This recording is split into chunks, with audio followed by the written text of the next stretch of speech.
మన తాన పెద్ద గిరిజన జాతర ఏందంటే సమ్మక్క సారలమ్మ జాతర. తెలంగాణలోనే అన్నిటికంటే పెద్ద గిరిజన జాతర ఇదే. అడవిలకించి వనదేవతల్ని తీసుకొచ్చి గద్దల మీద ప్రతిష్ఠించుడుతోని సమ్మక్క సారలమ్మ జాతర సురువైతది. అగో అసొంటిదే ఆంధ్రాలో కూడా గిరిజన జాతర అవుతుంది. గా జాతర ఎట్టెట్టు నడుస్తుంది, ఎట్టశాలు చేస్తారు, ఎన్నొద్దలు నడుస్తుంది అనేటిదంతా తెలుసుకునొద్దాం పాన్లి. తెలంగాణ ఆదివాసీల పెద్ద జాతర మేడారం అయితే ఆంధ్రాల పెద్దది మోదకొండమ్మ జాతర. మనతాన మేడారం తల్లుల జాతర ఎంత గొప్పగా చేస్తారో ఆంధ్రాల ఆదివాసీలు సుతకి మోదకొండమ్మ జాతరను గంతే గొప్పగా చేస్తారు. 3 వద్దులైతుంది ఈ జాతర. భక్తులు కూడా బగ్గనే గదిలొస్తారు బండ్లు కట్టి.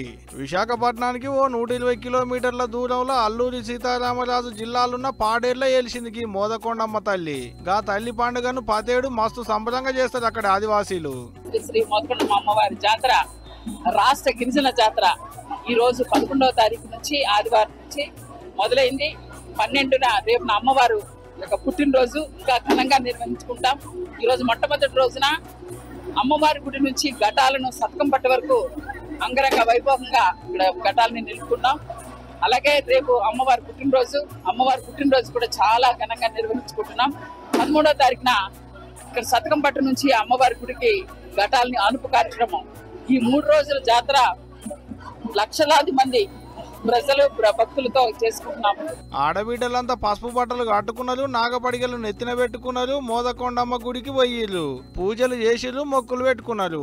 మన తన సమ్మక్కను సారలమ్మను అడవిలోకించి గద్దెల మీదకి పట్టుకొచ్చినట్టు తొలతనాడుకి మోదకొండమ్మ తల్లి విగ్రహాన్ని అమ్మవారి పాదాలను శతకం పట్టుకొచ్చి ప్రతిష్ఠ చేస్తారు అయ్యవార్లు. అటెంక పెద్ద పూజలు చేసినాక అమ్మవారి ఊరేగింపు మస్తు ఘనంగా అవుతుంది.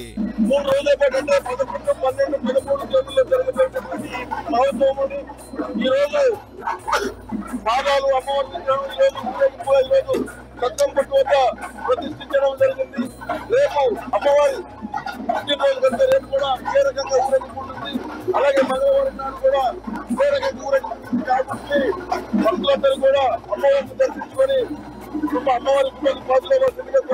ఒరిస్సా రాష్ట్రంలో ఉన్న నందపురం అనేటి రాజ్యాన్ని పాలించే రాజుకు పెద్ద బిడ్డకి మోదకొండమ్మ చిన్నగున్నప్పటి సందే మైమలు చూపెట్టేడుతుండేనట. మేనత్త కొడుకును పరిణయమాడి పాడేరుకు వచ్చింది. ఆన్నే పాడేరు గిరిల మీద తానే స్వయం గెలిచింది. అప్పటి సంది 10 ఏడు మే నెలలో మస్తు సంబరంగా చేస్తారు ఈ అమ్మవారి జాతరను. ఇయాలనే సురువైంది, ఇంకో 2 వద్దులు నడుస్తుంది. ఇక మీకు కూడా ఏమన్నా తీరని కోరికలు ఉంటే పాడేరుకు దగ్గర పట్లున్న లెవెల్ ఉంటే ఓ పాలి అట పోయి మొక్కులు పెట్టుకొని రారి. మళ్ళీ వచ్చేటేడు జాతర అయ్యేటాళ్లకు మీ కోరికలు తీరితే అప్పుడు పని కట్టుకొని పోయి కోరికలు తీర్చుకొని రావచ్చు. ఏం చెప్తున్నా.